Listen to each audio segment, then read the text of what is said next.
Quando você fica focado só no problema, eu posso aparecer do lado, por exemplo, aquela velhinha que bota a cara na janela no meio do tiroteio.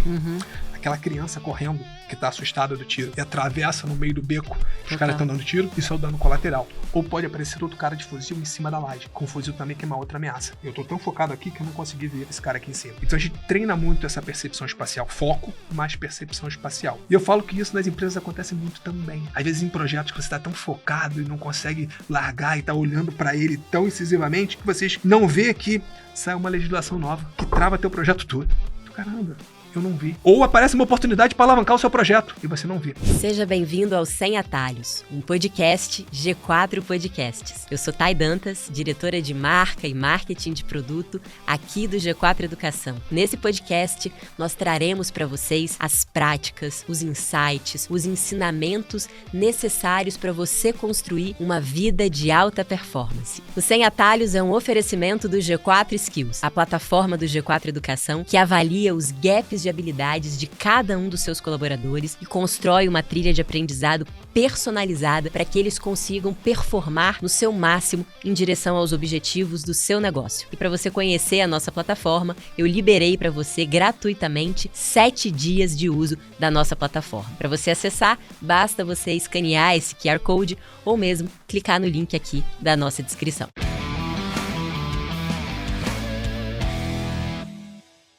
Hoje eu recebo aqui alguém que precisa performar sempre em alta performance para garantir a sua própria vida e a vida do seu time.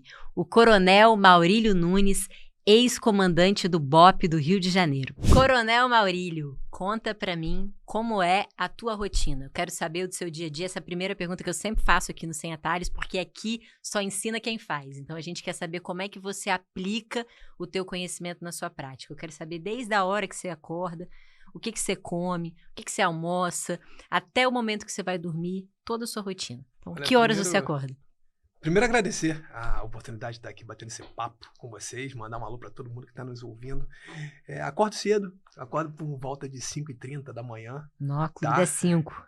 Mas eu tenho um despertador quase que natural, tá? Chamado filho.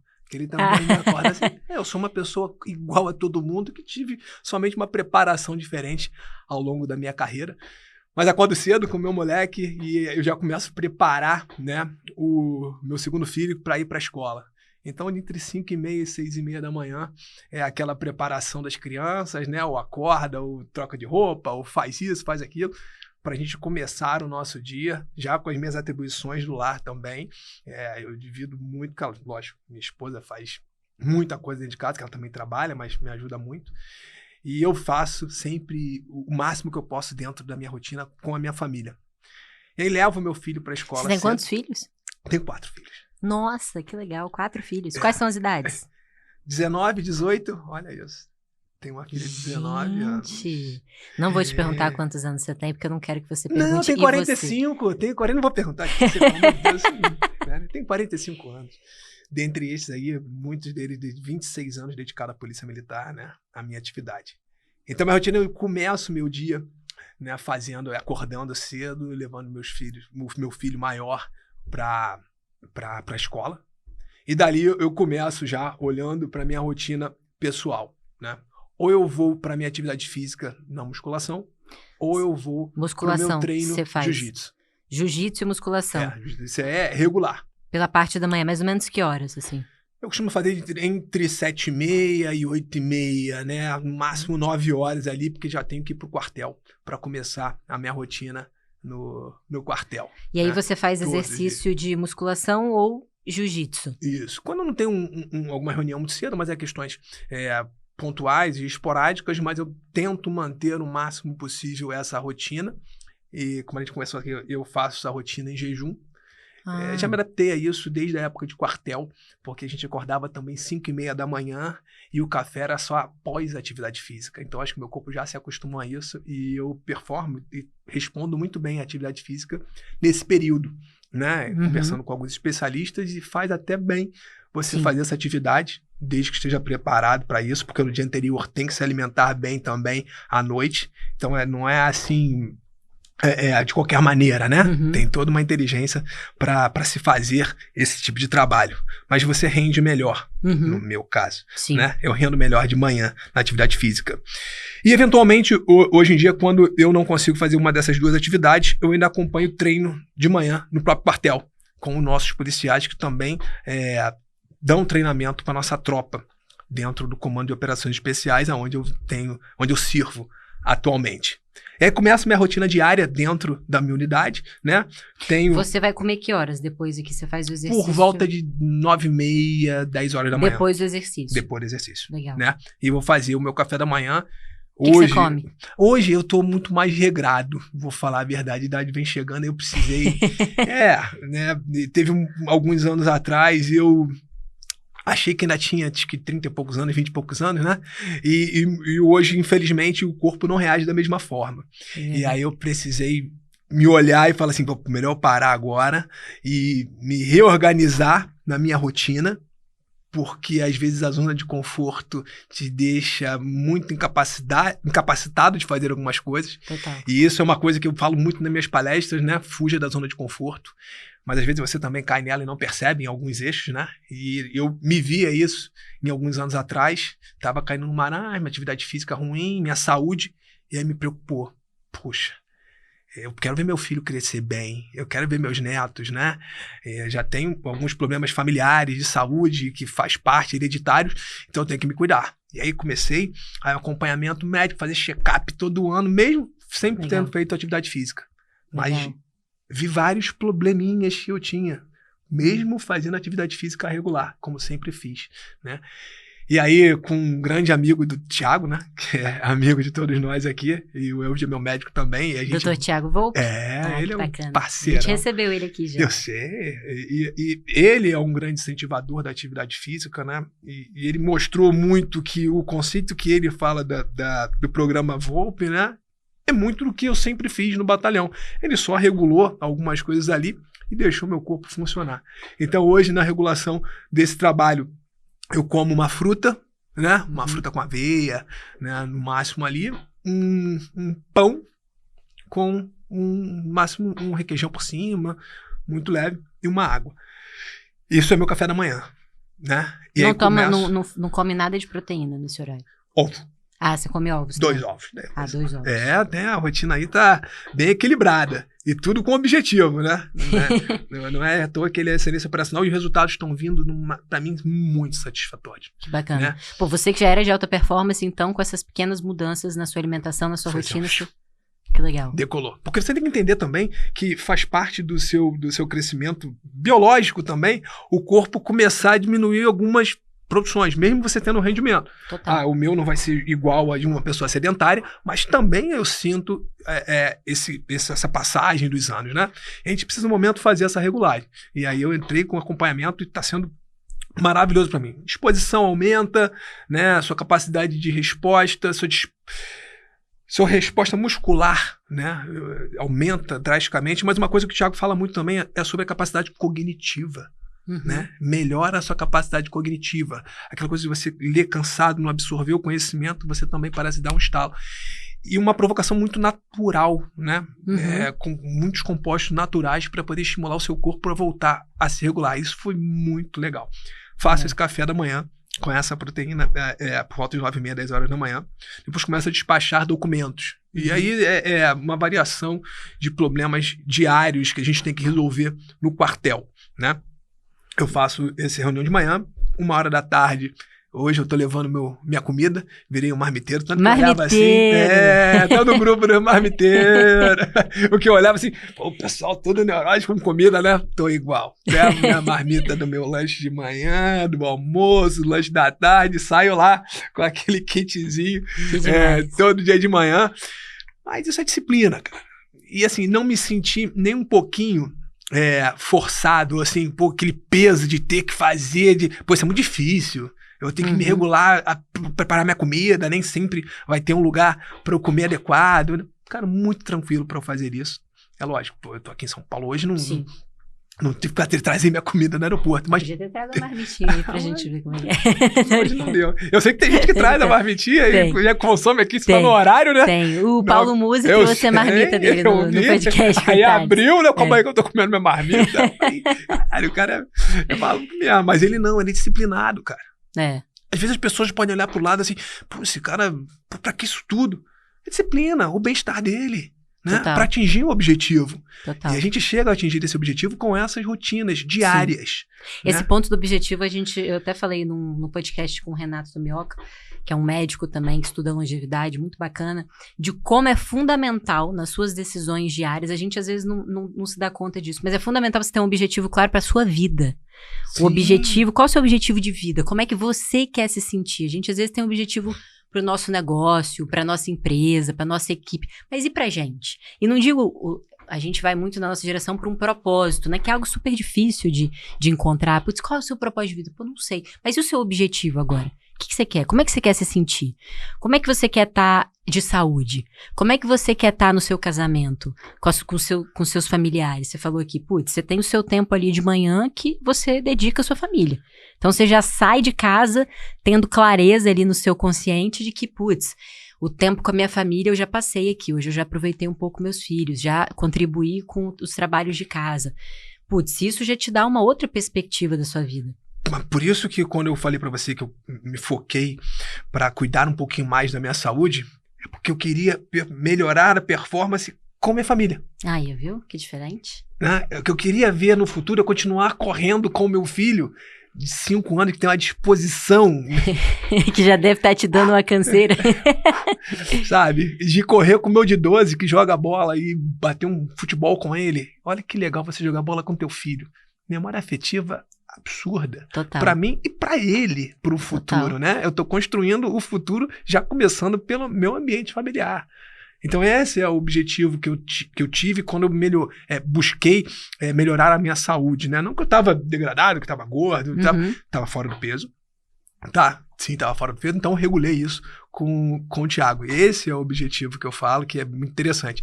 Mesmo sabendo que eu tenho uma entrega também no meu trabalho, sim, que é um serviço público, sim, essencial para a sociedade, né? Eu sou um policial militar com muito orgulho, tá? Mas que orgulho. E essa é uma coisa que a gente fala em alta performance, é ter paixão por aquilo que você faz. Que demais. E eu gosto, cara. Eu gosto da polícia militar, gosto de fazer o que eu faço, amo operações especiais. Que muitos podem falar, você é maluco, você gosta de trocar tiro, de ir pra favela. Não, não é que eu gosto de fazer isso, mas eu gosto de estar com aquele ambiente, estar com aquele grupo. E se precisar, eu sou a última resposta, a última rádio. Eu vou enfrentar o perigo junto com o meu time. Mas e aí vem a gente trabalhar um pouquinho sobre time de alta performance, né? E eu tô num momento da carreira de transições, né? Que quanto mais você vai subindo na hierarquia dentro da corporação, e isso em qualquer corporação, né? Peter Drucker fala sobre isso, né? Quanto mais você cresce na hierarquia da corporação, menos você é dono do seu tempo. É verdade. E mais você está olhando para a parte administrativa do que para a operacional. Total. Você está indo para a gestão do seu negócio. E nas operações especiais não é diferente. Né? Na polícia não é diferente. O oficial, quando vai crescendo, ele tem mais cargos de atribuição de gestão do todo, do batalhão, da unidade, né, dos números de segurança pública, do que realmente do combate. Mesmo que aquele combate seja viciante, porque é adrenalina, né, isso é hormonal, você tá ali com um grupo e fazer aquilo tudo, mas você precisa ter muito mais tempo voltado à gestão. E ele fala outra coisa bem interessante, quanto mais você cresce também, você olha mais para fora do que para dentro. Sim. Então, eu tive um comandante-geral da Polícia Militar, na verdade ele foi chefe do Estado-Maior. Um coronel que ele falava assim, eu não quero ser comandante-geral, eu quero ser chefe de Estado-Maior. Porque eu sei que comandante-geral... Qual que é a diferença? É o 01 e 02 da corporação, né? O primeiro e o segundo. Porque o primeiro, ele tem que olhar muito mais para fora, fazer gestão política, gestão orçamentária, falar com os representantes da sociedade, muito mais para fora, do que olhar propriamente para a operação do dia a dia. Você tem um time para tocar isso. E ele queria viver a operação. E ele falou, eu quero ser chefe de Estado-Maior, né? E foi chefe de Estado-Maior e rendeu muito bem, mas ele sabia o quadradinho onde queria chegar. Sim. E é isso, quando a gente entende que a gente acaba... Hoje, eu estou fazendo essa transição de cada vez menos da parte operacional e cada vez mais auxiliando na gestão da equipe. Hoje eu vejo assim, eu preciso dar condições para aquele soldado, para aquele tenente novo, performar melhor do que eu performei. Total. Porque eu tenho uma necessidade, um comprometimento com o Batalhão de Operações Especiais e com a Polícia Militar de fazer pessoas melhores do que eu fui. Total. Essa é a função do líder. Você tem que formar pessoas melhores do que você. E aquela coisa, não tem uma disputa. Ninguém vai ser melhor do que eu. Mas isso é um problema, né, cara? Porque muito líder é pinheiro, né? Não deixa nada crescer no entorno. Então, tem medo de, putz, eu vou formar esse cara vai performar melhor que eu vou me tornar irrelevante. Isso é um grande problema, chama vaidade. Uhum. Um dos grandes pecados capitais é a vaidade. E a vaidade do homem te trava, muitas das vezes, a essas coisas, porque você vai olhar para um lado, mas se esse cara for melhor do que eu, qual é a minha história que eu vou contar? A tua história é que você fez um cara melhor que você. Você soube estimular e dar as condições de trabalho, de estudo, de crescimento, que talvez você não teve. Total. Porque isso não é somente por você, é pelo grupo. É pelo BOP que está lá, é pela polícia militar, é pela sociedade que você vai entregar melhor. Isso é o seu legado ao final. Deixar uma polícia melhor, deixar um resultado que alguém faça melhor do que você. Uhum. Você sempre tem que fazer o seu melhor dentro das condições que você tem. Sim. Entrega do seu melhor, sempre. Isso é uma virtude que todos nós, homens de operações especiais, temos. A gente busca a excelência e a melhor entrega que você pode. Sempre. E você conseguir ir olhar para frente e olhar, por exemplo, alguns projetos que eu comecei no batalhão hoje estarem conseguindo implementar, isso é uma solução de continuidade. Por isso que o BOP chegou aonde chegou, né, hoje de referência internacional, porque cada comandante que passou por lá, a gente fala que deixou um tijolinho. Foi colocando tijolinho a tijolinho. Diferente dos políticos, né? Que vão tirar primeiro o tijolinho que o outro deixou pra depois colocar o dele. Botar o meu. Não, o outro não pode ter memória aqui. Tira ele aqui. Tá maluca. Dentro do batalhão, você não pode olhar dessa forma. Ao contrário, você tem que fazer uma... Lógico que você vai ter a sua visão das coisas, sim, porque é a personalidade, sim, de cada um, né? Mas dentro de uma estrutura, de uma espinha dorsal estratégica que foi desenhado e vem continuando, né? Você tem que dar continuidade. E assim vem sendo feito. Quando eu vejo hoje... Visão de longo prazo, né, visão cara? De longo prazo isso é fundamental. É difícil. Você olhar, por exemplo, para o BOP, que sempre foi a minha casa, 16 anos praticamente eu servi lá, dos meus 26 de polícia, né, 16 anos de BOP, e mesmo sendo hoje, trabalhando numa gestão acima dele, né, eu sou um comando intermediário hoje, que embaixo, né, existe o BOP, você, cara, estão indo bem, cara, que fizeram uma operação hoje maravilhosa, que dá aquele gostinho assim, pô, podia estar lá, pô, podia fazer aquilo, mas é rápido, passa, é só aquela emoção rapidinho. Mas, pô, que felicidade que eles continuam performando. Você tira a personalidade do eu, né, do eu sou isso, eu sou aquilo, pro grupo ser muito forte.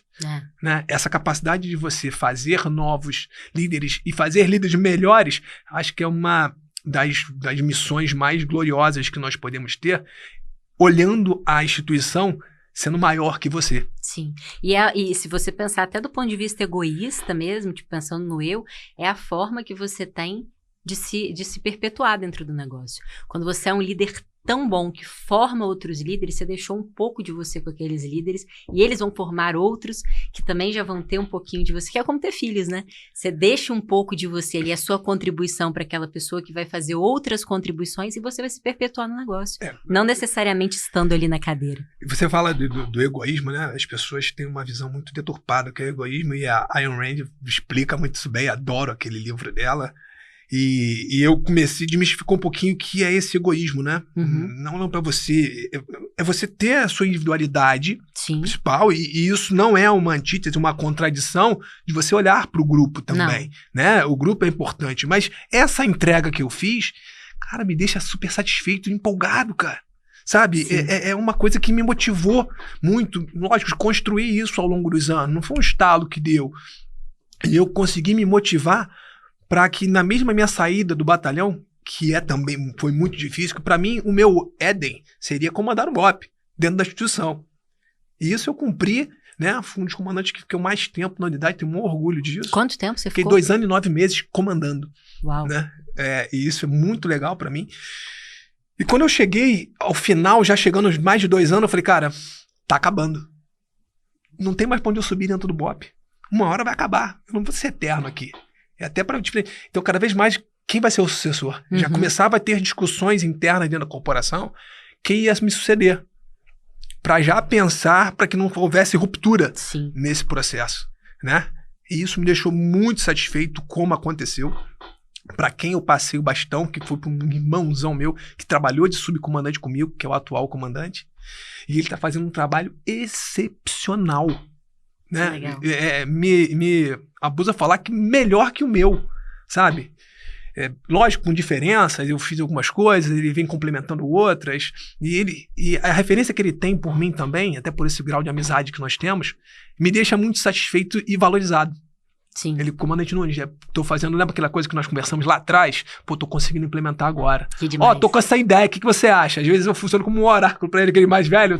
Pô, eu sou tão velho assim, não. Aí ele, pô, tô pensando em fazer isso, acho que eu vou seguir por esse caminho, o que você acha, né? E eu viro um consultor, né, mais velho, que acho que todo comandante, ex-comandante do BOP, que a gente não chama assim, é eterno comandante, a gente fala que vira um embaixador.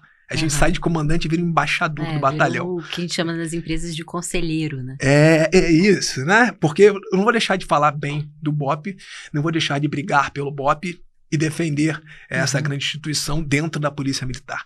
Né? Isso é o orgulho de pertencimento, que eu fui criado e forjado dentro, né, daquela instituição, dentro daquele organismo que a gente chama de BOP, de Operações Especiais de Excelência Operacional, que muito tem a ver com as empresas de alta performance. Total, 100%. Inclusive aqui no G4 a gente está agora rodando um movimento para estimular as pessoas a buscarem uma vida de excelência. Porque quando a gente... Depois eu vou voltar aqui para sua rotina, para a gente finalizar, porque eu tenho muitas perguntas. Mas acabou a gente conversando, né? Eu bate-papo baiano. Só fazer um detour aqui, porque é importante falar isso, né? A gente vive um momento hoje na sociedade em que as pessoas acreditam que vão ter resultados acima da média, tendo uma vida mediana. E a gente sabe que resultados acima da média, se você quer ter resultados excepcionais, você vai ter que ter uma vida acima da média. Você vai ter que ter uma vida de excelência que vai te exigir disciplina, vai exigir que você estude mais que a maioria, vai exigir que você cuide da sua saúde mais que a maioria, que você trabalhe melhor ou eventualmente até mais que a maioria, que você tenha ali o seu lugar, né, o seu ninho familiar para te suportar nos seus momentos de estresse. Então as pessoas, elas vivem hoje uma vida mediana, faz as coisas de qualquer jeito e acha que o mundo vai ter que dar para elas aquilo que elas querem, sem elas terem que batalhar por isso. Não tem a menor chance. O mundo não tem que fazer isso por você. Você que tem que fazer acontecer por você. E essa rotina que você citou aqui de alta performance, se você quer melhorar e performar, faça por você. Sim. Você busque o seu caminho e corra atrás. Teve uma passagem interessante no sábado, né? No meio de um feriado, e meu filho está na semana de prova. Ele ficou quase 4 horas comigo estudando. Quer dizer, ele estudando, e eu na frente dele fazendo o quê? Estudando também. Já é um bom, tá estudando, tá ralando aí, moleque. Também tô aqui, ó. Algum momento eu saía, voltava, mas lendo também. Teve um momento que eu parei e falei, filho, o que papai tá fazendo? De 12 anos. Ele, você tá lendo, pai? Você me vê ler muito? Você lê bastante, né, pai? Quantos anos eu tenho? Ele, pai, tá velho. Eu falei, pô, aí tu me quer. Não, mas 45, filho. E olha só que legal, filhão. Até hoje eu estudo. Então entenda uma coisa. Pode ser chato pra você hoje. Você é uma criança, quer brincar, quer fazer tudo, mas enquanto você colocar um problema no estudo pra você e ficar muito chato, isso vai ser muito pior. Você nunca vai parar de estudar. Você é um garoto de excelência. Você vai arrebentar, mas pra isso, esse estudo tem que se tornar uma rotina diária sua. Pra tudo.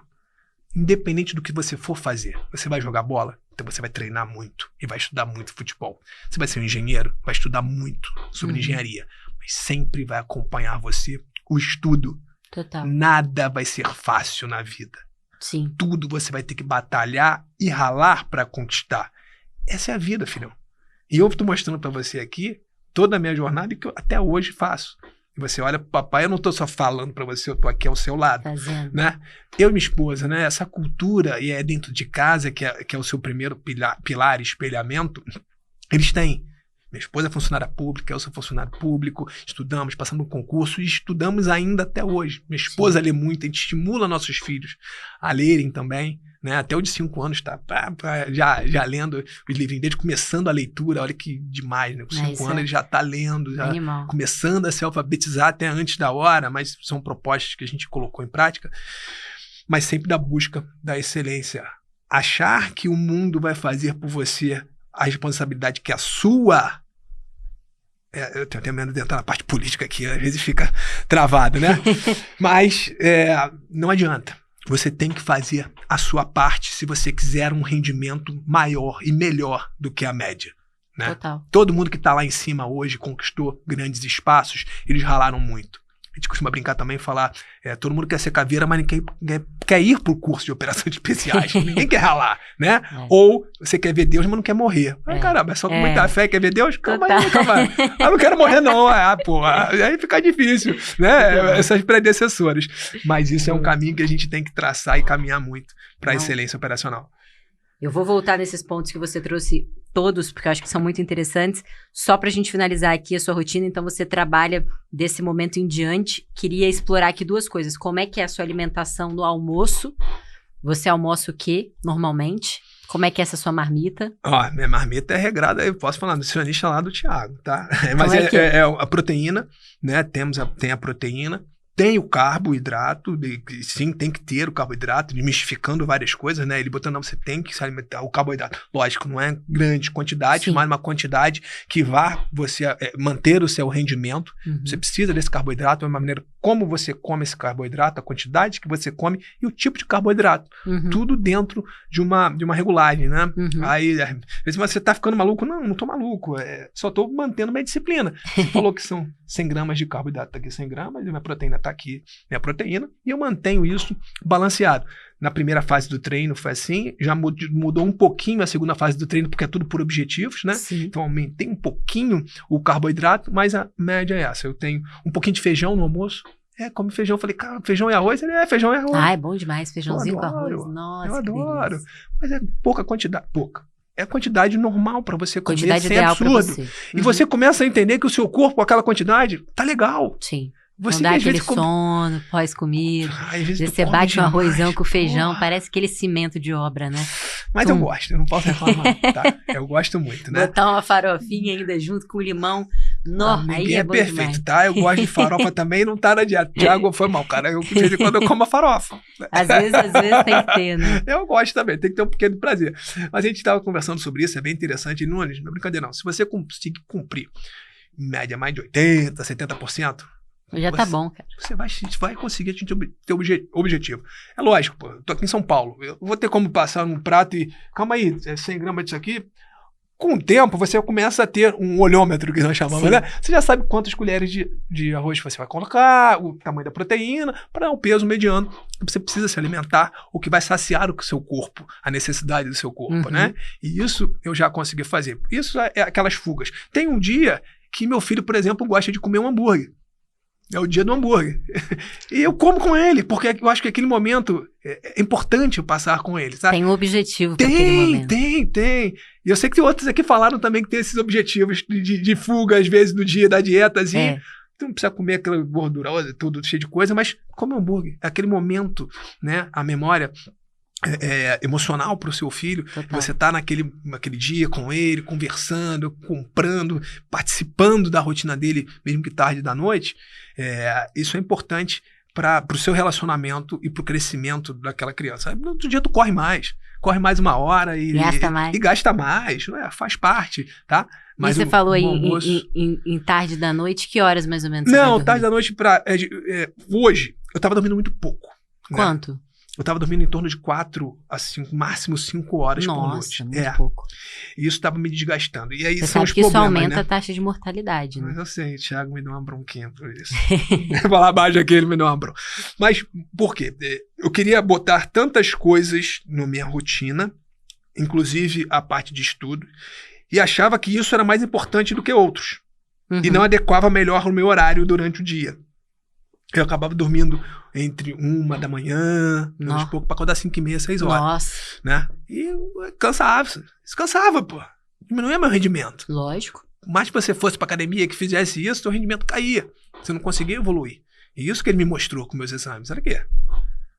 Tá vendo? É porque você tá dormindo pouco. É o estresse, faz parte do seu dia a dia também. Tá tudo influenciando aqui dentro, cara. Vamos melhorar isso aqui? Foi mostrando, foi regulando. E aí, nesse dia que eu falo tarde da noite, que hoje tá tarde da noite pra mim, 9 horas, entendeu? Eu tava jantando com ele. Pô, e aí eu me luto pra tá 11 horas, tá indo já pra minha cama, pra descansar, né? Mas eu vou terminar minha rotina pra você entender como é que eu finalizo meu dia, pra poder dormir e cumprir às 6. Eu falei, melhorei das 5, fui pra 6 e pouquinho, 6:30, mais ou menos. Ele falou, já melhorou, né? Mas vamos chegar às 7. 7 é bom. Vamos chegar às 7, que tá bom demais às 7. Mas eu almoço, né? Também tenho a parte dos legumes, que ele complementa muito bem, e a salada, que eu gosto muito de salada. Então, pra mim, já ficou muito fácil, né? Colocar a salada dentro da dieta, porque eu não gosto de chamar de dieta, não, tá? Sou o seu estilo de alimentação. A dieta parece que é uma coisa forçada, parece. Né? Que você não vai manter aquilo. Eu gosto de uma disciplina alimentar, né? E hoje em dia, você comer comida de verdade, as pessoas consideram dieta, né? Chamam de dieta a pessoa que come comida de verdade. É muito engraçado como arroz, isso. como feijão, né? Como frango, comida. Como carne. Lógico, hoje em dia eu não como mais gordura. Comia gordura da picanha, mas hoje não como mais, né? Já consegui cortar. A fandango você não come no seu dia a dia. Bom, cara. Não posso rir, não. Aí a pessoa fala quando dieta. ela come um fandangozinho que ela gosta de vez em quando, dá aquela fugazinha, né? Mas olha como é que é legal isso, né? Essa rotina diária de alimentação, de melhora de performance, né? Ela já vinha buscando isso também. Com a minha rotina crescente, ela estimulou. Total.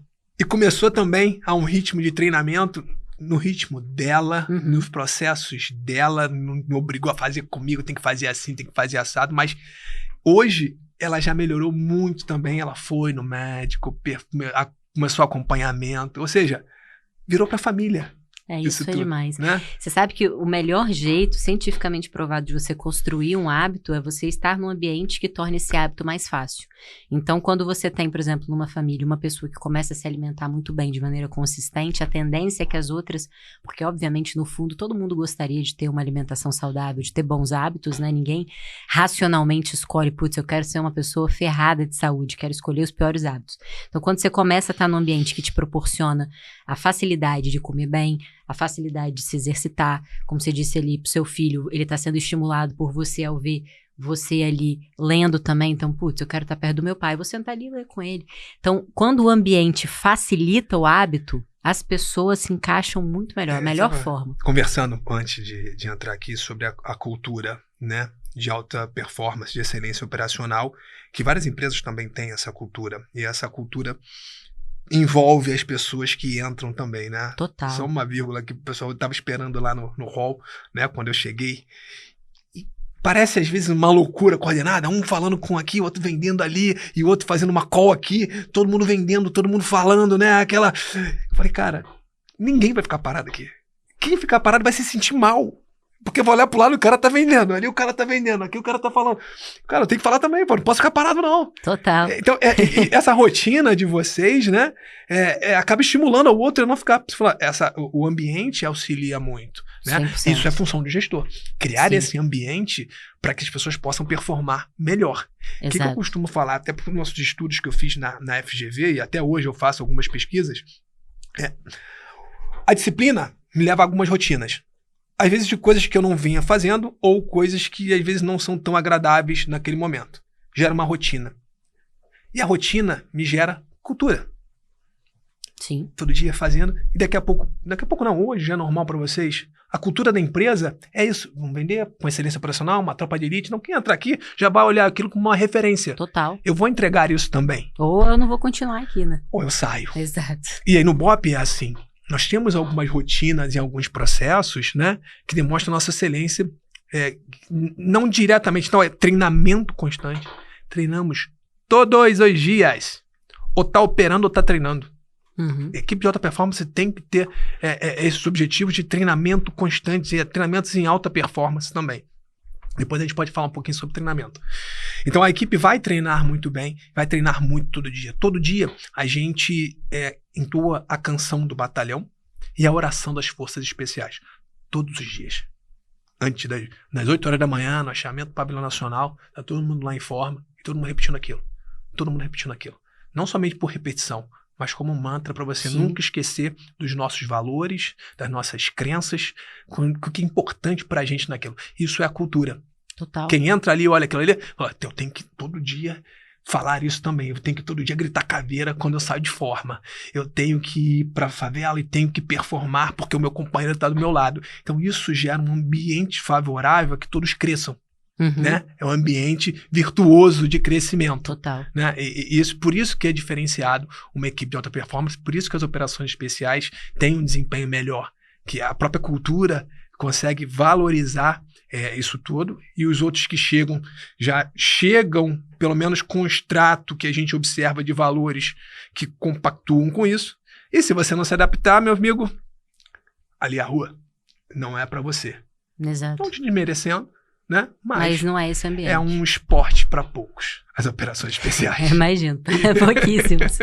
E aqui também, tá? Eu sei que aqui também. Não, aqui também. Aqui pega. Tem uma cultura bem diferente da maioria das empresas aqui. Nossa cultura é super forte, isso que você falou. Os nossos rituais são responsáveis por tangibilizar essa cultura, deixá-la muito clara e muito viva, e só fica realmente aqui quem quer tá dentro dessa construção que a gente tem, que é uma construção de alta performance, que tem um nível de exigência alto, mas que também tem benefícios muito relevantes, tanto para o seu crescimento intelectual, profissional, quanto inclusive para o seu crescimento financeiro. Aqui os que se destacam viram sócios, conseguem uma bonificação bem acima do que é o salário deles. Então eles são premiados pela sua excelência. Né? Então vocês olham para o indivíduo. Total. E ele tem que entender isso, ele sabe que vai ser valorizado. Mas para ele ser visto e valorizado, ele tem que performar pro time. Exato. Né? O time tem que crescer. Então, aqui na sua companhia, o G4 tem que crescer. A companhia é forte, você tá forte. E se você desempenhou melhor do que foi estabelecido para você, você é premiado com isso. Total. Aí vem a virtude do egoísmo, né? Exato. Porque qual é o problema de você querer fazer cada vez melhor e ser recompensado por isso? Porque no final o BREG também tem a entrega social como um todo, que vai me satisfazer também pessoalmente. Exato, né? Exato. É uma coisa que dentro de você, no nosso caso então, que a gente trabalha salvando vidas, pode parecer que não, mas a gente salva vidas, tá? Sim. O BOF salva vidas. E isso é uma satisfação que a gente tem absurda. Olhar para uma pessoa e ver o olhar de satisfação e te agradecer. Obrigado, você salvou minha vida. Isso não tem preço. Deve ser muito bom. É bom demais, cara. Não vou continuar minha rotina, que eu acho que senão eu não vou. A gente não vai dar tempo aqui, não. Como que você vai? Vamos pro então, final. À tarde, né? À tarde eu continuo despachando documentos e aí eu busco, né, o máximo possível despachar papel, vamos dizer assim, a parte da manhã, e à tarde ficar mais livre para quê? Para correr minhas sessões, para entender os problemas que estão acontecendo e a gente sabe apagar aqueles incêndios, aqueles pequenos incêndios. Por mais que a gente tente... Resolver problema. Por mais que a gente tente botar uma cultura forte dentro da Polícia Militar, que tem a sua cultura própria, é muito difícil você trabalhar e tentar performar como uma empresa privada, claro. Tá? É um serviço público. E a gente tenta ao máximo. E quando eu fui para a FGV, olha que interessante, eu tinha a possibilidade de fazer 2 tipos de mestrado. O profissional, o executivo e o administração pública. O que você acha que eu fiz? Olhando para o seu perfil, não foi administração pública. Por quê? O que você acha? Acho que você queria levar um pouco da alta performance para dentro do seu corpo. Quando o pensamento está alinhado, né? Você também trabalha com isso, a cultura do G4 é isso. É isso. Lógico que eu tive algumas conversas com alguns oficiais mais experientes que já tinham passado por aquilo, e ele falou, você vai acrescentar fora a matéria na administração pública. São pessoas que estão administrando o problema igual a você. Se você for para a gestão, para o mestrado executivo, você vai trabalhar com gestores, grandes diretores de empresa, donos de empresa. Esses caras vão performar e entregar. Total. Cola neles, identifica quais são os principais valores e competências, né, para você entregar isso e olhar para a polícia de uma forma diferente. Nossa, isso que você tá falando tem muito casamento aqui com o G4, porque basicamente é isso que você falou, é o que a gente faz. O que a gente faz aqui? Quem é o aluno do G4? Não é o cara de startup, é o empresário das empresas tradicionais, é o executivo, o gestor das empresas tradicionais que olham para o que o G4 faz, que é traduzir as práticas das empresas que mais crescem no mundo hoje, traduz imediatamente aqui para o contexto do Brasil. Ele não vai estudar com um professor uma teoria de 1980. Ele vai estudar o que está fazendo sentido agora, para as empresas que estão crescendo agora, para que ele, com a empresa dele, consiga dar um próximo salto. Então, para esse cara que está ali todo dia, ele estudar uma coisa mais tradicional, que é o que ele já está fazendo, não vai agregar tanto. Agora, ele estudar o que as empresas de alto crescimento estão aplicando hoje e traduzir isso para o negócio dele, vai dar uma vantagem competitiva para ele, porque a maioria não está fazendo isso. Eu acredito que a gente está passando por uma fase, né, no ensino no Brasil e no mundo como um todo, de adaptações e ajustes para melhorar a absorção do conhecimento. Total. E a velocidade dessa captação, talvez o ensino tradicional ainda esteja tentando acompanhar, né? E vocês entraram num recorte, né, do mundo, né, o recorte social, que eles estavam ávidos por conhecimento para colocar em prática, para fazer, e não tem muito tempo, porque o mundo está assim muito agitado. E olha, tá, não estou falando aqui do ensino tradicional, é ruim não, porque eu fiz um mestrado e estou buscando meu doutorado em breve, tá? Não estou falando que isso é ruim não, mas você fez um recorte para entregar esse pacote aqui. Se ele quiser depois pensar um pouco mais profundo e tiver tempo para isso, ele vai fazer um ensino tradicional, ele pode fazer um mestrado, um doutorado, escrever uma tese, não tem problema nenhum quanto a isso. Mas as empresas muito buscando esse conhecimento rápido, viram no G4 uma oportunidade. E atacaram o G4 e assim, a visão dos fundadores foi abrupta, né? Foi uma necessidade da sociedade que foi assim, pum, cara, vamos fazer isso aqui. E começou despretensioso, né? Total. Não bate era eles levando o conhecimento deles, né? Porque também os nossos fundadores têm bastante conhecimento prático, né? Eles viveram na prática como é construir uma empresa do zero e escalar para centenas de milhões de reais muito rápido. Isso. Então, acho que isso também dá o track record necessário para as pessoas confiarem em fazer isso. Sentido. Então, mas quando eu falei, eu tive que olhar isso para o mestrado para tentar implantar, né, boas práticas dentro da organização pública. E desde que terminei o mestrado, eu venho implementando sempre que possível boas práticas. Práticas que eu fiz, que eu busquei em diferentes setores. Desde engenheiros e diretores da Petrobras, a donos de empresa, a financeiras, né? Todo mundo trazendo um pouco da experiência de multinacionais, de todos esses segmentos, né? E olha que engraçado, o primeiro trabalho que eu fiz sobre, imagina, sobre lingerie. Olha que legal. Imagina, você é uma empresa de uma amiga minha e a gente tinha que estudar, né, alguns conceitos da empresa, estudar mercado da empresa e vai para a loja dela, olha aí, caveira, olhando para lingerie, ela já aproveita e compra para tua esposa. Eu falei, pô, tá vendendo, cara? Já vendeu ali, sempre vendendo. Mas para mostrar, eu também é conhecimento em tudo. Tudo eu busco conhecimento. Então, eu tento o máximo possível implementar boas práticas aonde eu passo, né? Para onde eu labuto dentro da corporação. Então, na parte da tarde, por exemplo, que eu fico buscando resolver esses problemas, eu tenho também a possibilidade, meu gabinete é aberto, de conversar com os praças. Os praças são os soldados, sargentos e cabos que operacionaliza, né, muito mais a corporação. Os oficiais fazem a gestão das sessões. E eu converso muito com eles. E tem um dia na semana, que é sexta-feira, que eu faço uma reunião com todos os oficiais para a gente fazer um trabalho do que aconteceu naquela semana e o que a gente vai programar para a próxima semana, próximas ações. Né? A gente tenta fazer esse planejamento semanal para que a gente consiga ter na mão, né, uma previsibilidade do que a gente vai fazer, se aconteceu, deu tudo certo, o que deu errado, por que deu errado, e tenta construir essa rotina, essa cultura de sempre estar acompanhando o que vem a acontecer, né? Tem uma cultura de valorização também do profissional, então a gente dá os parabéns, faz o aniversariante do mês, né? Dá uma bonificação a quem performa melhor, os melhores do trimestre. Legal. Faz sempre eventos, né? Dou parabéns todos os dias aos policiais que fazem aniversário, eu acompanho isso e tive cada exemplo de retorno, tá? E, assim, emocionantes até. Né? Porque por mais que para vocês seja normal, né? Dentro de uma instituição militarizada como a Polícia Militar, a distância de um oficial e de um praça ainda é alta. Sim, a hierarquia lá é muito forte. É muito forte. E eu não tô falando mal da hierarquia, não. Ela tem seus pontos positivos. Sim. Mas às vezes distancia muito. Eu sou um coronel no último posto, de um soldado, de um sargento que tá aqui. Eles acham que são invisíveis na maioria das vezes pra quem tá aqui, né? Que eu só dou ordem e não olho pra ele lá embaixo. Quando eu ligo pra essa pessoa e falo assim, é muito engraçado, nem todo mundo tem meu número, né? E aí vem um número desconhecido, eu ligo do meu telefone. Falo, tudo bem? Bom dia, cara. Quem tá falando aqui é o Coronel Nunes, teu comandante. Tô ligando pra te dar os parabéns. Eu ligo, oi? Assim, a maioria. Hã? Ah, engano. Já desligaram na minha cara. Acho que é trote, né? Acha que é trote. Aí já sabe, fala assim, fala fulano, tá bom, que tu é o Coronel Nunes. Ah, pô, fulano, para aí, pô, para de me zoar, pô, para de ficar ligando no meu telefone. Dizem que é outra pessoa, né? Não acredita, o outro desdém. Pô, a resposta que eu já tive disso, né? Um cara desligou na minha cara.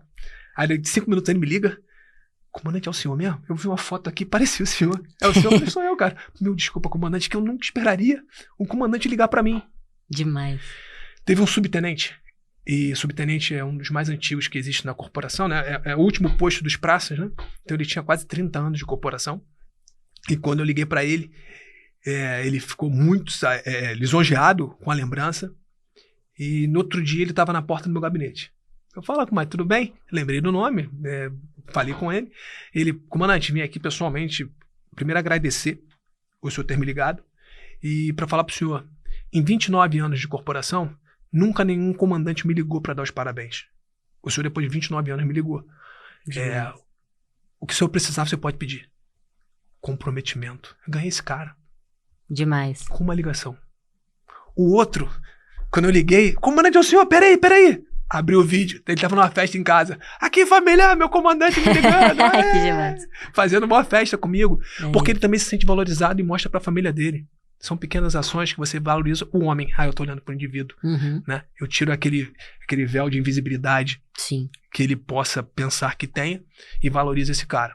Porque pra isso, ele performa melhor. Total. Porque ele vai ter um comprometimento Total. com você e com a unidade. Porque aquilo gera uma cultura para todos, né? Por isso que eu gosto de comentar essas rotinas que eu tenho diárias, né? E aí por volta de 5h30, 6 horas, 5h30 mais ou menos, eu volto para casa, que o trânsito do Rio também não é fácil, eu levo 1h e pouca para ir, 1h e pouca para voltar para casa, pelo menos, tá? Eu sei que São Paulo também é bem pesado. É triste. E aí segunda etapa com os filhos, pega um no futebol, leva outro para natação, pega um na creche de vez em quando, e essa correria com os filhos também para ajudar, porque minha esposa costuma treinar no fim do dia, né? Então também tem que fazer intercalar, todo mundo dando sua parcela de contribuição, porque na verdade é minha responsabilidade também, né? Ajudar a cuidar dos meus filhos. E por volta de 8h30 em casa, todo mundo jantado, né? Pra no máximo 9h30, 10 horas. O mais novo, às vezes, mais cedo até dorme já. Pra 9 horas, meu filho tá dormindo, né? Todos estão dormindo para descansar, porque ele precisa descansar, porque ele tem uma rotina bem pesada também. O mais interessante é minha esposa chega, a gente conversa também, eu vou fazer meu jantar, que o jantar hoje tá igual ao almoço e com mais carboidrato do que o almoço. Porque você não come de manhã. Não como de manhã. Lembra que eu falei que a gente tinha que voltar, né? Tinha que se preparar para aquela manhã. Dá então, o aporte de carboidrato para depois a produção do glicogênio no treino. E pra mim era o contrário, eu cortava o carboidrato à noite, achando que tô cortando carboidrato, não adiantava nada. Treinava pior, não rendia, não adiantava nada, né? Não queimava gordura como tinha que queimar. E eu tenho alguns processos, né? E 2 que eu tô treinando isso, tá? Tô trabalhando em cima disso, vou te falar que ainda não tá 100% não. Que o próprio Thiago me passou. Meditação. Sim, também pratico bastante. Eu ainda não consegui ter essa disciplina, eu tô de praticar bastante, de encaixar na minha rotina diária os pedacinhos. O Thiago foi muito tranquilo, começa com 5, daqui a pouco tu vai sentir 5 tranquilo, vai pra 10, daqui a pouco você vai aumentando normalmente, mas é fundamental pro seu equilíbrio emocional, pra sua calma, você manter uma rotina também de meditação. Total, faz bastante diferença. Faz, eu tenho feito, né, mas ainda não consegui botar aquela rotina que eu consigo encaixar no meu horário sempre que eu faça aquilo. Porque à noite que poderia fazer isso também, eu faço minha rotina de uma introspecção, digamos assim. Depois que eu boto todo mundo pra dormir, aí minha esposa também dorme, eu ajudo também, vai dormir, descansar, todo mundo aqui em silêncio, por moto de 10 horas mais ou menos. Eu começo a preparar o próximo dia, disciplina. Pego minha bolsa, que eu vou fazer no outro dia, monto minha mochila, monto meu equipamento, começo a preparar a comida do outro dia, né? O meu lanche. A minha funcionária me ajuda a estar fazendo agora também a comida diferente, né? Com arroz integral, né? Um feijão diferente, mas faz a comida para mim, ajuste, arrumo isso tudo e aí vou pro meu tempo de leitura. Todo dia à noite. Mas também é uma forma de meditação, né? Porque eu tô concentrado. Porque é uma meditação silêncio. ativa. Exato. A meditação, o grande objetivo dela, quando você pensa lá atrás, assim, do mindfulness, é você conseguir estar 100% presente. Sim. Essa é uma das coisas mais difíceis da vida. É assim, a gente, às vezes, putz, eu quero viver muito, mas você vive pouco, porque você nunca tá presente, sua cabeça tá sempre em outro lugar, então os momentos que você vive mesmo, a pessoa fala, putz, eu vivi 95 anos, será? Deve ter vivido uns 30, de verdade, ali, vivo, presente. Óbvio que vocês no BOP não tem uma meditação ali que é obrigada, né? Igual eu que sou surfista, eu surfo, então, tipo, pra mim não tem opção, eu tenho que estar presente, porque senão a onda me pega, eu tomo uma pranchada na cabeça, eu não vou conseguir pegar a onda, pode vir um peixe aqui embaixo, eu tenho que estar ali. Então, o mindfulness, ele te ajuda muito a fazer com que a sua mente esteja naquele momento presente e não fique divagando. E é um baita desafio, porque você fazer isso enquanto você está surfando, é fácil a tua mente estar ali, porque você precisa. A gente, se você pensar na pré-história, a gente estava mais presente, porque olha só, podia vir um leão engolir você e sua família, uma cobra, à noite ali no relento, o que vai acontecer? A sua cabeça estava no momento presente, muito mais do que hoje em dia, porque você precisava, você estava fora da sua zona de conforto. O surf me deixa fora da minha zona de conforto. Agora, fazer a minha mente estar presente, sentado na minha cama, à noite, com o silêncio, é muito difícil. As pessoas falam que você é hiperativo, pô. Você quer fazer um monte de coisa, tá agitado, tá acelerado. E pra gente, talvez, ter essa dificuldade de parar, olhar pra dentro da mente, contar a respiração, Exato. Olhar pra sua respiração. E a respiração, ele fala muito sobre isso também. Sim. O Thiago, você respira, mas isso faz um bem, sabe? Total. E me responde muito bem, né, quanto a isso. E quando você fala da concentração dessa fora da zona de conforto, você tá 100%, a leitura me ajuda a fazer isso. Eu tô concentrado e pensando na leitura e tô ali, né, e faz muito bem pra mim, tá? Eu gosto disso. É a leitura e molhar minhas plantas. É super. Mas é uma meditação ativa também, jardinagem. À noite, silêncio, escuro, se ninguém falando com você molho minhas plantas direitinho, né? Depois vou lá, pego meu livro e compro minha tapa. Água pra caramba, bebo muita água. Eu também. 2,5 litros a 3, pelo menos. Agólatra, tá? Sou agólatra. De vez em quando, que isso? Já acostumei, blá, blá, blá. Levo um garrafão de 1 litro por quilo. 2G4, tá? E tenho essa rotina da água também. Mas isso é a minha rotina diária, aonde eu fecho esse ciclo, tô tentando fechar mais cedo, para poder ter as 7 horas, né, de sono, para poder manter essa rotina de alta performance, de qualidade de vida. Total. Tá, qualidade de vida. Você gosta de dormir? Eu durmo bem, não tem problema com o sono, não. Mas você gosta, assim, tipo, putz, às vezes fala assim, ai, queria tu tá dormindo. Não tem isso, não. Até porque eu tenho um filho pequeno que de vez em quando foge pra minha cama e acorda de madrugada. Minha mulher só fala assim, é você. E eu vou lá e compro. Eu sou disciplinado, tá? Lá tem uma general em casa que manda pra caramba. E não tem problema nenhum com relação a isso, é a melhor coisa, tá? Já toma muita decisão no trabalho. Tem alguém que decide por você em casa, é bom demais. Às vezes ela reclama disso. Tudo só eu. Falei, mas você manda chuva aqui em casa. Você que manda. Mas, de vez em quando eu acordo, porque ele vai acordar, leva ele pra banheiro e tal. E não tenho problema com relação a isso. Mas me sinto melhor quando eu durmo melhor. Claro, faz muita diferença. Eu sou uma apaixonada por dormir. Eu amo dormir. Eu adoro. Pra mim é um momento, às vezes eu tô aqui no trabalho e falo, nossa, agora daqui a pouco vou chegar em casa. E você tá animada pra fazer o quê em casa? Pra deitar na minha cama e dormir. Coisa maravilhosa. Eu adoro dormir. E tua cama parece que tem um cosmos, uma coisa tua ali, né? Por mais que você saia, viaje, vá pra uma cama maravilhosa, mas a tua cama é tua cama. Total. Tem um cara, um português, que uma vez eu fiz uma música, inclusive, sobre isso, que era, ele queria ser estrangeiro, mas dormir todo dia na própria cama. Olha que coisa maravilhosa. Você viaja o mundo durante o dia, à noite você dorme na própria cama. Quando você viaja, é perfeito.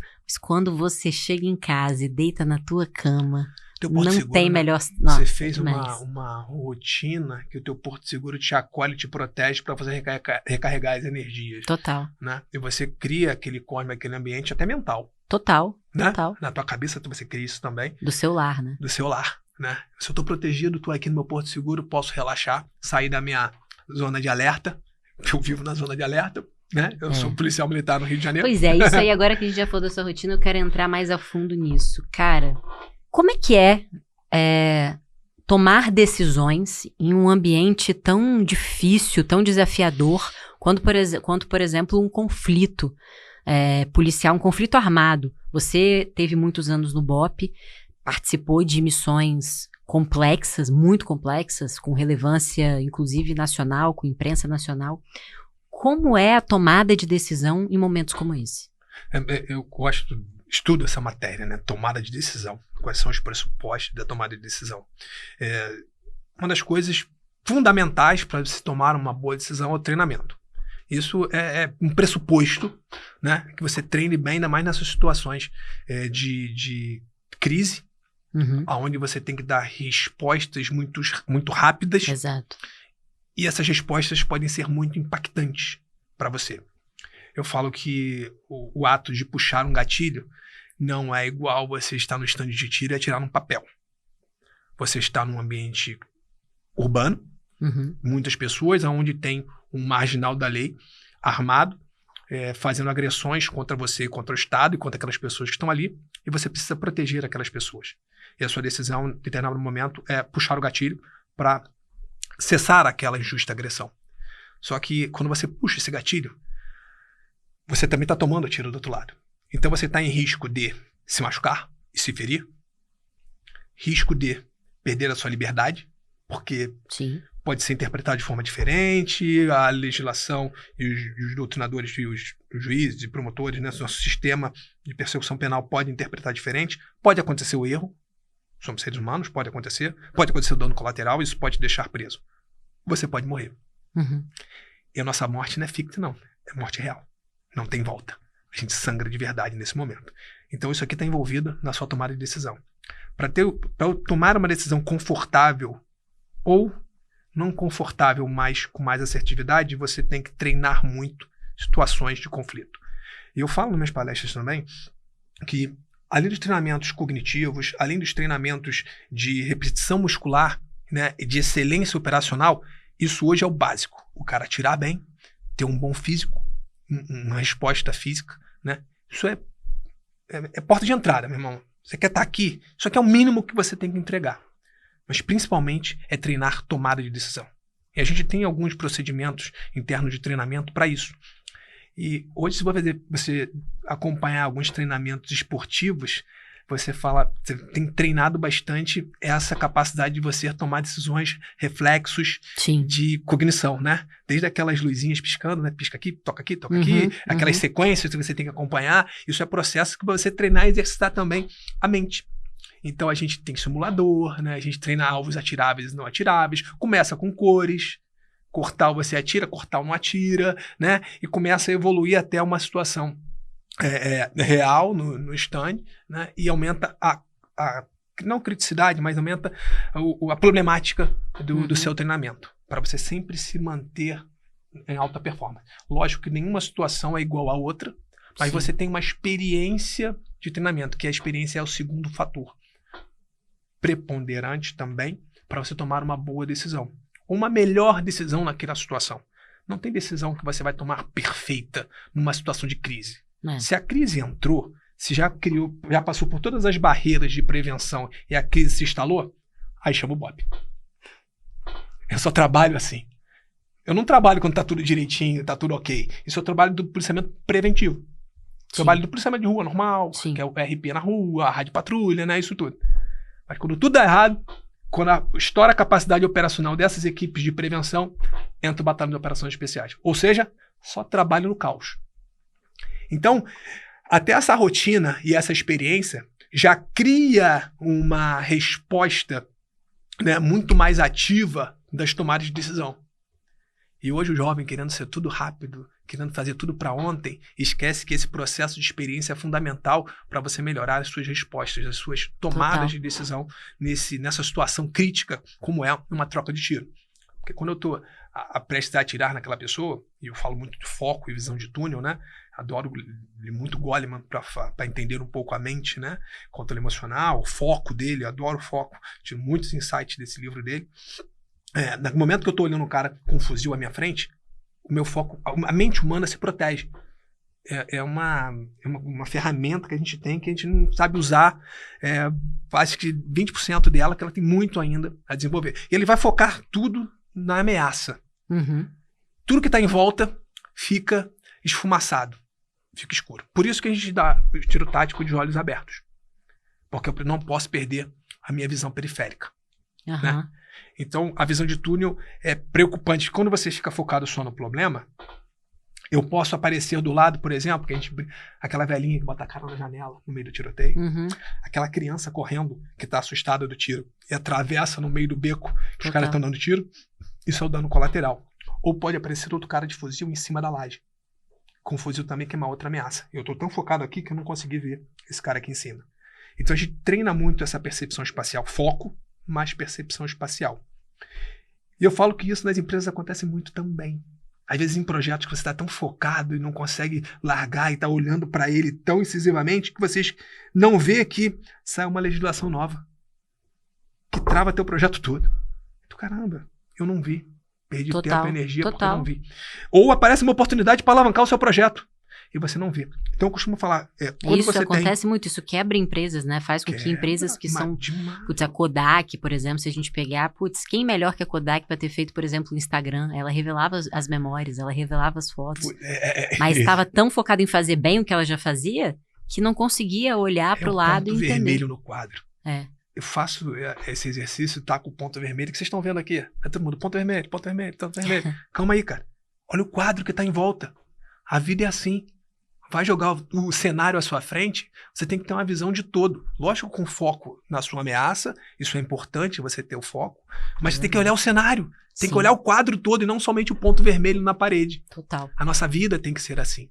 Porque hoje, como está tudo muito conectado, o mundo está super conectado.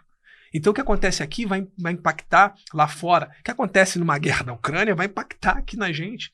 Total. O que acontece numa decisão na França, uma decisão política na França que vai aumentar o nível de conflito, pode impactar aqui também no efeito cascata.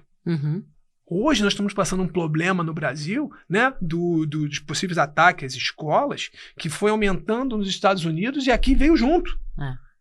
E foi lá fora. E aqui veio acompanhando. E a gente está com um trabalho muito forte. Todas as polícias do Brasil, né, estão trabalhando para poder segurar esse problema, acalmar a população. E aí, infelizmente, às vezes, tanta vantagem que nós temos nas redes sociais, às vezes também tem as desvantagens, né? Então, cria, às vezes, um sentimento de insegurança coletiva. Total. Que vai passando pro outro, que eu costumo falar que é aquela brincadeira, aquela situação de arrastão no Rio de Janeiro. Às vezes, teve um problema de uma briga, que um empurra-empurra. Só que quem tá do lado não viu que era empurra-empurra, falou arrastão. E daqui começou a correr. E o outro viu o outro correndo e correu também. E daqui a pouco tá uma multidão correndo, gritando arrastão. E, na verdade, foi uma briga. E aí pessoas podem se machucar. Pisoteada. Outros problemas que podem ocorrer, né? De uma reação coletiva. Tá acontecendo nas escolas hoje? E hoje, no Rio de Janeiro, já pegamos vários casos. As crianças estão levando facas para se proteger. Que loucura. As crianças estão levando faca e falam assim, olha, estão falando que vão me atacar. Eu tenho que sobreviver. Tem uma faca aqui. Que loucura, que isso? Mas é o senso de medo coletivo que está se gerando. Os pais estão com medo, alguns pais não estão levando as crianças para a escola. Eu não estou falando que eu tenho que esquecer tudo isso, não está acontecendo nada, é uma histeria coletiva. Não, a gente está olhando para isso, a gente está investigando. Né? A Polícia Civil está investigando, a Polícia Militar está criando protocolos de ensino, protocolos de capacitação para educadores, né, algumas cartilhas. A gente está produzindo conhecimento e está muito atuante com as patrulhas de perto das escolas.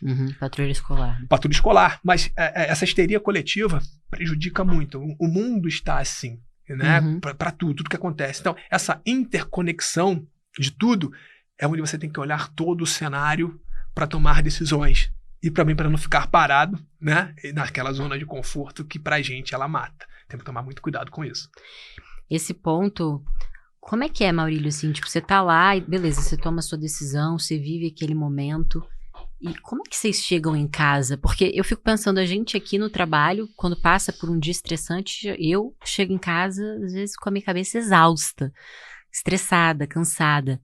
Como que vocês, no BOPE, na Polícia Militar, como é que vocês lidam com esse estresse todo que envolve, como você disse, a vida de vocês? Olha, a gente, ao longo dos anos, a leitura é libertadora, né? Eu tenho lido vários livros, principalmente dos SEALs americanos também, Sim. que eles escrevem também bastante, tem muitos livros falando sobre isso.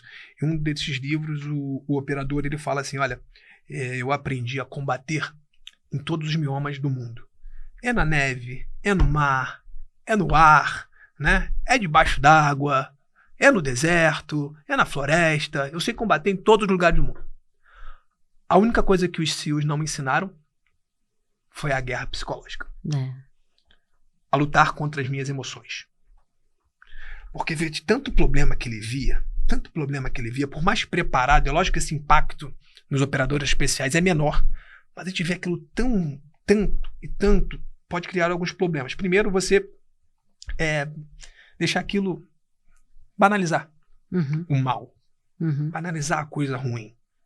E se você acostumar com isso é muito ruim. Você perde sua sensibilidade como ser humano. Sim. A gente nunca pode perder isso, né?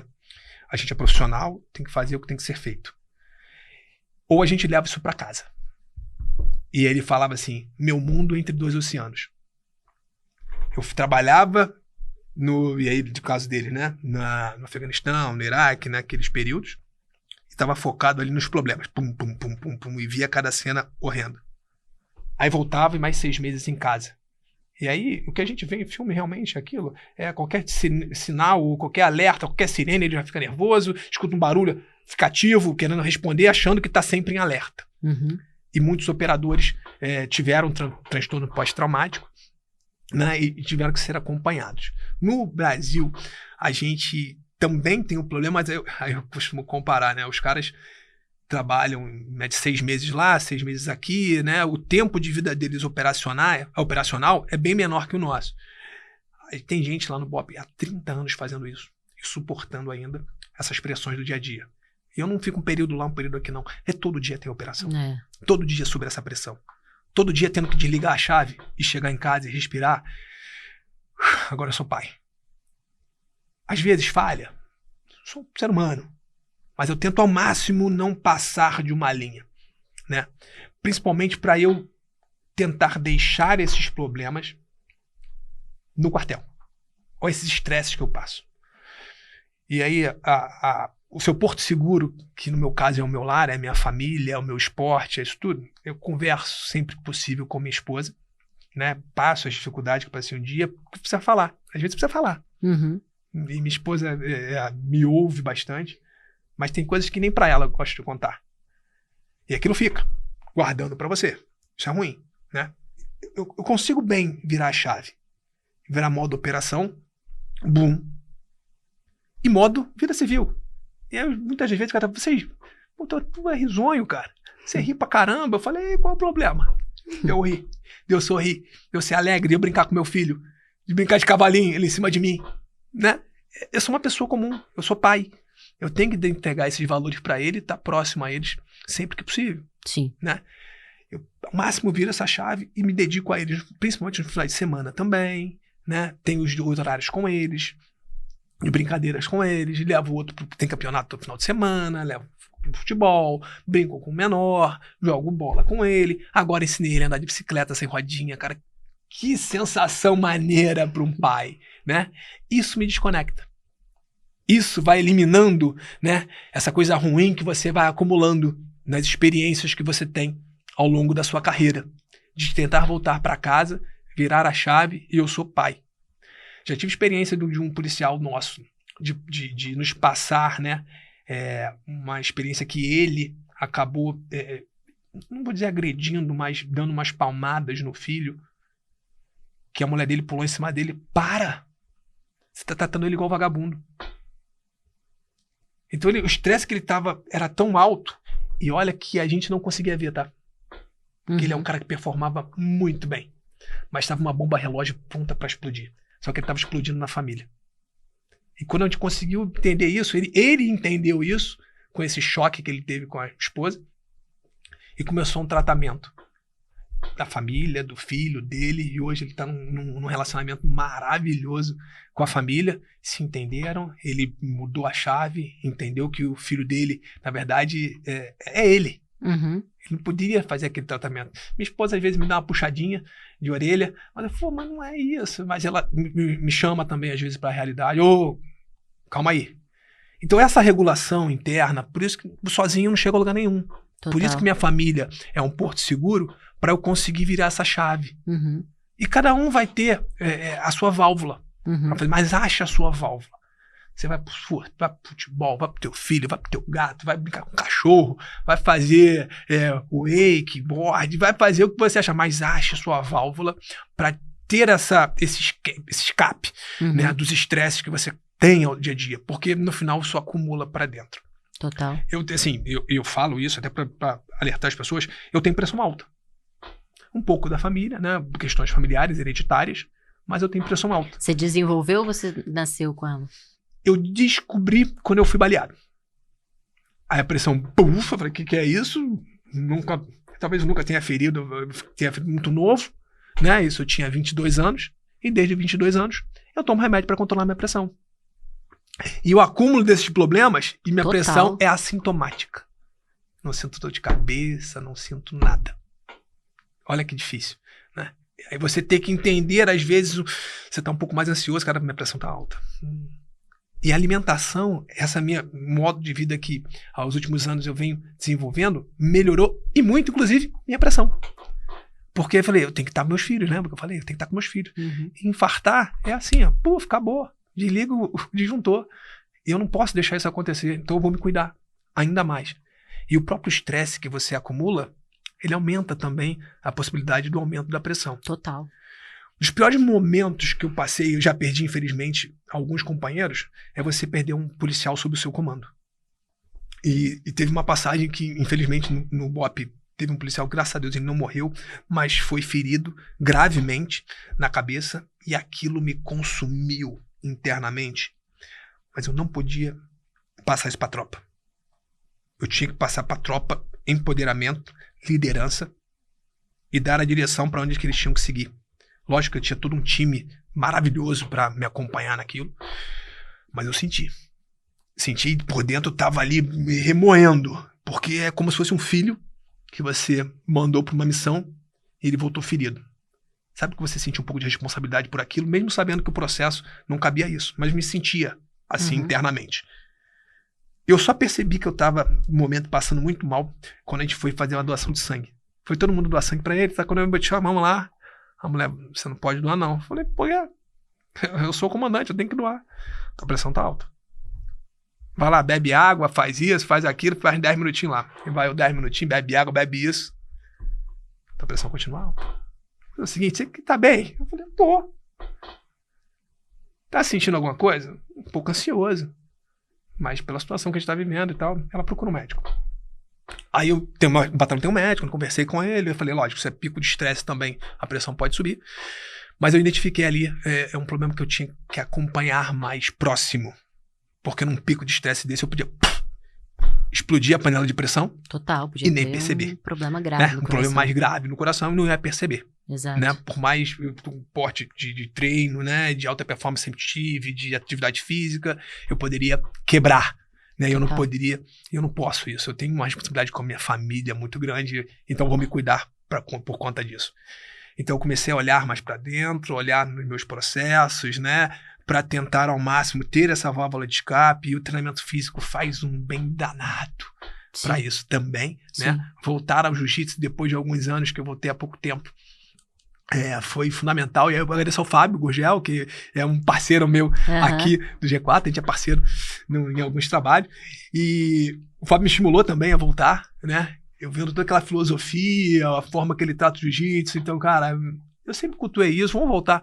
Porra, também é uma forma de eu extravasar, estar cada vez mais com meus filhos. Meu próximo objetivo é voltar a surfar, tá? Olha tá que maneira! E nós vamos juntos, então. Já. Eu tenho a galera lá da prainha no Rio de Janeiro. É bom demais, que treina comigo, sai que estão me estimulando também a voltar ao treino. Só falta falando, encaixar o horário. Né? Vai dar bom. Encaixar o horário para poder voltar ao treino também. E teve uma vez eu pegando onda lá na Macumba, lá no Recreio, e a gente tava num pôr do sol, mas, cara, parecia de filme. E um colega meu falou pra mim e falou, porra, Noni, ele chama de 16, meu número de curso, ele também é cursado, 16, olha isso, compadre, olha essa energia. E eu parei pra pensar, falei, cara, para maluco, falando de energia, mas parar pra pensar hoje, cara, e realmente foi um momento que tanto que me marcou, Sim. que eu não esqueço. E isso foi um período bem longo, não foi curtinho, mas aquilo marcou. Porque aquela energia, aquilo tudo, talvez aquele momento que você é você der um molezinho, vai tomar um caixotão, vai virar aquela coisa toda, né? Então, eu tô querendo voltar também como forma, já que eu aprendi agora, da meditação ativa. Exato. Né? De estar totalmente focado no que você tá fazendo, né? É uma atividade física que, pra mim, vai ser bem legal também. E vai ser mais uma fonte. E esse contato com a natureza, um ponto legal, assim, tem um filósofo, eu acho que é o Nietzsche, que fala que quando você olha muito pro precipício, o precipício olha pra você, né? Então, cara, imagino que dentro do seu ambiente de trabalho você presencie cenas muito ruins, que você falou, né? Que uma das coisas que pode acontecer é de você banalizar o mal, daquela sensação.